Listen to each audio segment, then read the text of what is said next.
What's up, everybody? This Newswick. I'm trying something new here. What I'm doing is, I got a lot of fish in here. You know, got a lot of new fish as well. This is very heavily overstocked.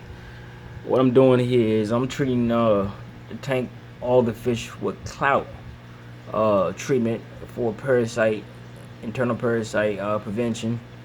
Um, I have two wave makers, tons of surface agitation, so there is a lot of oxygenation inside of there.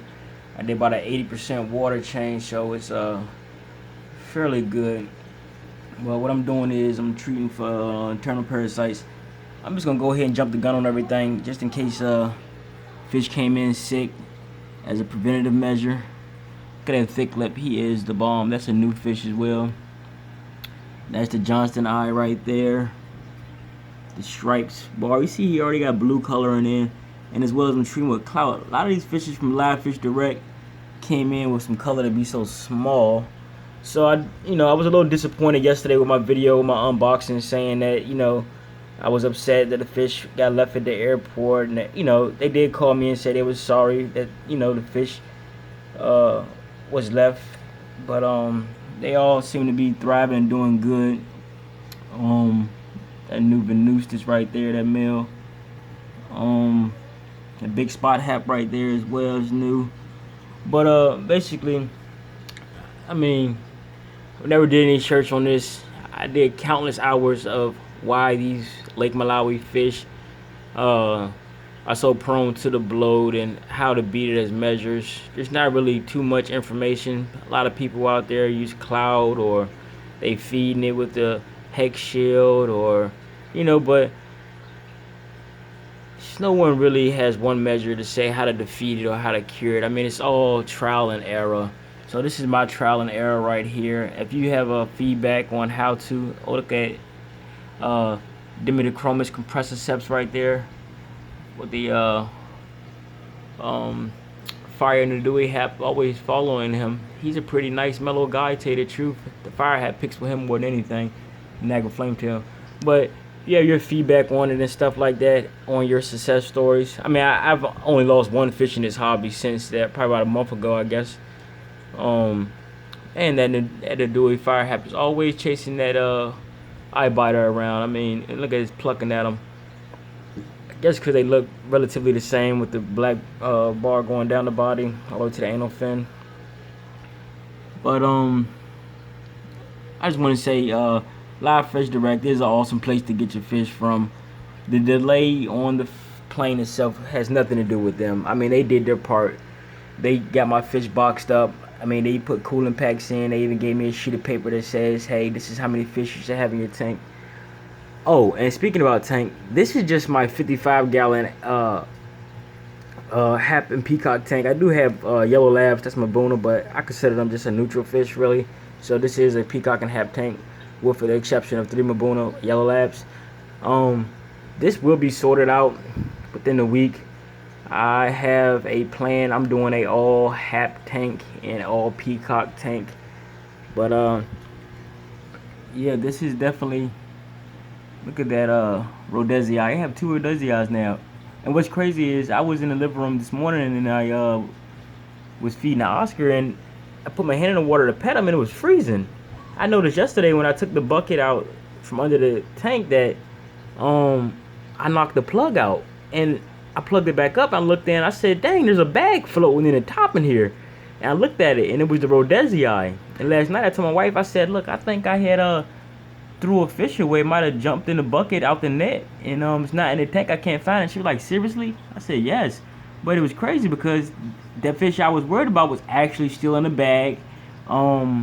What's the word called? Acclimating. I used the Oscar tank since I had the water, like 2 inches down from the rim, because if you see my previous video, I had decided with the kids that we like the water noise, so we wanted the water level a little lower so we can hear it